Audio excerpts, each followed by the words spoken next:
English comprehension का assignment number 1 का solution share करूंगा। ठीक है, semester fall 2022 ENG 11 English comprehension की असाइनमेंट नंबर 1 आप लोगों की अपलोड हो गई है और इस असाइनमेंट को जमा करवाने की लास्ट डेट 23 जनवरी है। ठीक है, टोटल 20 नंबर की आप लोगों की ये असाइनमेंट है। तो इस असाइनमेंट के सॉल्यूशन की तरफ बढ़ने से पहले इस असाइनमेंट का जो मेन क्वेश्चन है वो और उसके अलावा जो आप लोगों को इस असाइनमेंट को अटेम्प्ट करने के लिए कुछ बेसिक गाइडलाइंस दी गई हैं उनको हम लोग देख लेते हैं और उसके बाद चलते हैं सॉल्यूशन की तरफ।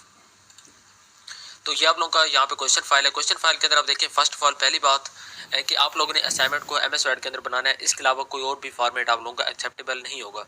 उसके अलावा जब आप लोग असाइनमेंट को बना रहे होंगे MS वर्ड के अंदर तो जो पेज है वो आप लोगों ने जूम करना है 100% पे। ठीक है, 100% पे आप लोग जूम करेंगे।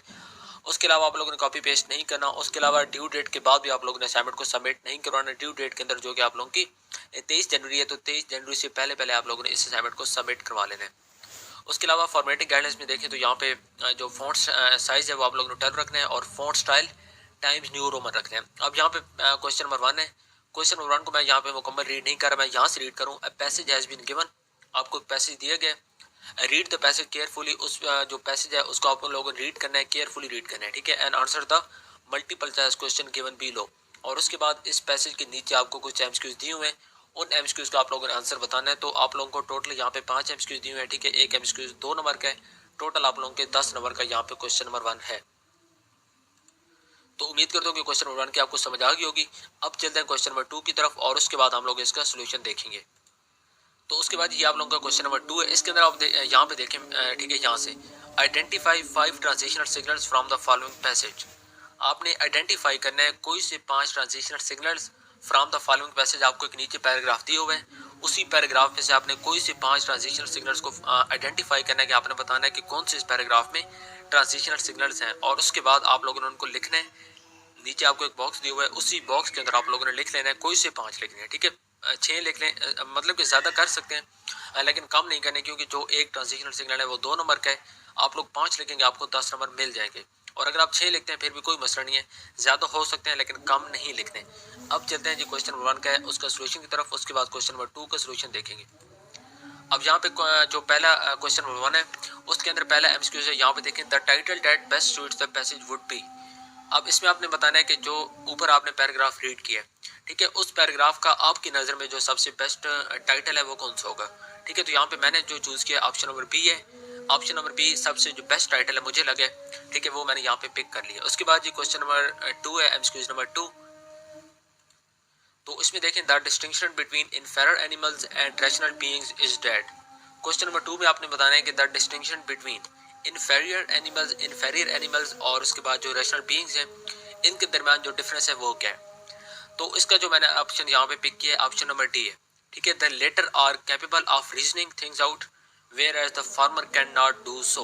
तो लेटर का यहाँ पे क्या मतलब है, लेटर का मतलब होगा रैशनल बीइंग, कि जो रैशनल बीइंग्स हैं वो कैपेबल होते हैं रीजनिंग के लिए। ठीक है, वो रीजनिंग दे सकते हैं, जबकि जो इनफेरियर एनिमल्स हैं वो रीजनिंग नहीं दे सकते हैं। तो यहाँ पे जो मतलब कि बिल्कुल इनके दरमियान जो पहला डिफरेंस है, ठीक है, मेन डिफरेंस है कि इनफेरियर एनिमल्स और उसके बाद रैशनल बीइंग्स के दरमियान।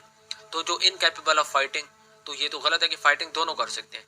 और द लेटर आर क्लेवर, मतलब कि यहाँ पे जो है रैशनल बीइंग्स हैं ये क्लेवर होते हैं। तो ऐसा तो नहीं है, इनफेरियर एनिमल्स भी क्लेवर हो सकते हैं। तो ये इनमें फ़र्क नहीं कर रहा।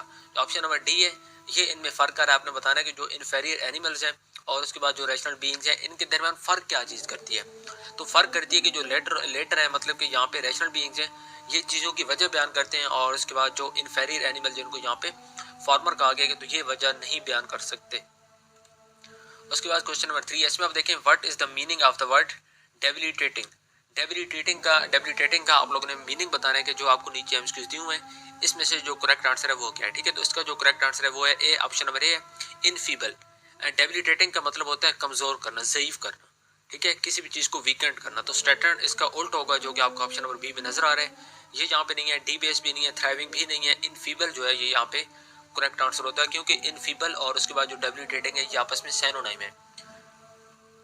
उसके बाद ये क्वेश्चन नंबर 4 है आप लोगों का। इसमें आप लोगों ने बताना है कि explain the phrase gather resolution from danger. तो ये आपको एक फ्रेज दी हुआ है, इसका आपने मीनिंग बताना है कि इसका मतलब क्या है।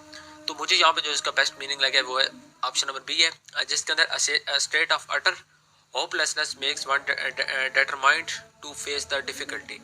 तो ये यहाँ पे gather resolution from the danger, इसका जो करेक्ट यहाँ पे एक्सप्लेनेशन है मेरे हिसाब से ऑप्शन नंबर बी है। तो यहाँ पे जो भी मैं आपको बता रहा हूँ आप लोगों ने एज टू एज आप लोगों ने अपनी असाइनमेंट के अंदर भी ऐड कर लेना। उसके बाद क्वेश्चन नंबर 5 है the author feels happy in the recollection of dangers faced and overcome because. तो इसका जो करेक्ट है वो ऑप्शन नंबर बी है, जिसमें कह रहा है कि they added a new perspective and lifted him above himself for a time. तो ये इसका करेक्ट आंसर होगा। उसके बाद मैं एट द एंड आपको इनके जो आंसर्स हैं इनकी रीज़न भी दूंगा कि मैंने ये आंसर्स क्यों पिक किए। तो अभी तक मैं आपको सिर्फ इनके जो करेक्ट आंसर है वो मैं आपको बता रहा हूँ। अब यहाँ पे देखें पहले क्वेश्चन का मैंने ऑप्शन नंबर बी पिक किया, ठीक है। वो मैंने क्यों पिक किया, क्योंकि अगर आप पूरे पैराग्राफ को रीड करते हैं तो उस पैराग्राफ के अंदर जो बात की गई है, ठीक है, वो उसको बेस्ट सूट करता है। तो यहाँ पे जो मैंने रीजनिंग दी है, रीजनिंग आप लोगों ने नहीं लिखनी, बल्कि आप लोगों ने सिर्फ और सिर्फ यहाँ पे कि पहले का बी है दूसरे का डी, इसलिए भी कर सकते हैं। लेकिन बेहतर है कि जिस तरह आपको एमसीक्यूज दी हुए हैं आप उन्हीं को हाईलाइट कर लें, ठीक है। उसके बाद जी जो दूसरा है उसका मैंने ऑप्शन नंबर डी पिक किया। तो इसका मतलब क्या होता है कि मतलब कि जो एनिमल्स होते हैं, ठीक है, मतलब कि जो इंसान होते हैं, ठीक है, कि जानवरों की तरह जो इंसान होते हैं ये पावरलेस होते हैं to move step in fright, ठीक है, lift and hand defence of our lives. उसके बाद तो मतलब कि अब यहाँ पे ओवरऑल आप लोगों ने जो act more like the inferior animals then rational beings, तो इसका जो करेक्ट आंसर था मैंने यहाँ पे ऑप्शन नंबर जो डी था दूसरे का मैंने आपको पिक किया था, ठीक है। मैंने साथ उसको एक्सप्लेन भी कर लिया था। उसके बाद जो तीसरा था मैंने आपको बताया था कि इनफीबल एक लफ्ज़ है, इसका मतलब क्या, मैंने इनफीबल जो तीसरे का ए सिलेक्ट किया है, इसका मतलब होता है मीन्स टू मेक वीक और फीबल, ठीक है। तो ये तीसरे का ए है। उसके बाद चौथे का मैंने बी चूज़ किया था, क्यों किया था, it means that in times of difficulty one gathers courage to make decisions, कि जब भी इंसान के ऊपर कोई मुश्किल टाइम आता है उसी टाइम वो फैसला करता है। तो यहाँ पे the word resolution means the act of resolving और डिटरमाइनिंग अपॉन एन एक्शन और अ कोर्स ऑफ एक्शन। तो आपको यहाँ पे जो फ्रेज के अंदर रेजोल्यूशन लफ्ज़ दिया गया था, इसका मतलब था कि द एक्ट ऑफ रिजॉल्विंग, के ए सॉल्व करने का एक एक्ट है, ठीक है। कोई प्रॉब्लम है, कोई मुश्किल टाइम है तो उसको सॉल्व करने का एक एक्ट होता है, ठीक है। जो ये ऑप्शन नंबर बी इसके अकॉर्डिंगली मैंने यहाँ पे चूज़ किया था। उसके बाद जी ऑप्शन नंबर क्वेश्चन नंबर 5 था, इसका मैंने बी पी किया। It is mention in the last few lines. तो जो मैंने ऑप्शन पाँचवें क्वेश्चन का ऑप्शन बी पी किया, ये आप लोगों का जो पैराग्राफ है उसके बिल्कुल एंड पे दिए हुए है, ठीक है। उसके बाद जी क्वेश्चन नंबर 2 है, इसके अंदर आप लोगों ने ट्रांजिशन सिग्नल्स बताने हैं कोई से 5, ठीक है। तो यहाँ पे मैंने अब यहाँ पे देखें पहली लाइन के अंदर सेवरल है, दूसरी के अंदर फर्स्टली है। ये मतलब जो होते हैं ट्रांजिशनल सिग्नल्स होते हैं, ये वो होते हैं कि जो किसी भी सेंटेंस को आपस में कनेक्ट करते हैं, ठीक है, जिनको आप कनेक्टर्स भी कहते हैं। तो यहाँ पे पहले के अंदर सेवरल है, उसके बाद फर्स्टली, ठीक है, आइदर, सेकेंडली, अदर साइड, उसके बाद इवन दो, और उसके बाद यहाँ पे बिकॉज है, हाउएवर है, ठीक है, अराउंड और थर्ड। तो ये सारे यहाँ पे जो मतलब के ट्रांजिशनल सिग्नल्स हैं मुझे यहाँ पे ये लगे हैं, मैंने यहाँ पे इस टेबल के अंदर लिख दिए आंसर आप क्वेश्चन नंबर 2 के अंदर।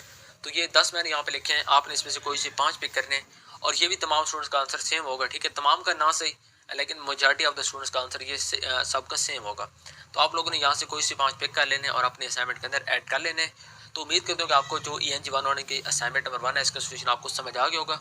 और अगर फिर भी आपको कहीं पे मसले होते हैं तो आप लोगों ने लाजमी कमेंट करना है, इंशाल्लाह आपको टाइमली रिप्लाई मिलेगा। अगर आप चैनल पे न्यू हैं तो काइंडली चैनल को सब्सक्राइब कर लें, उसके साथ लगे बेल आइकन के बटन को लाजमी प्रेस कर लें, ताकि आगे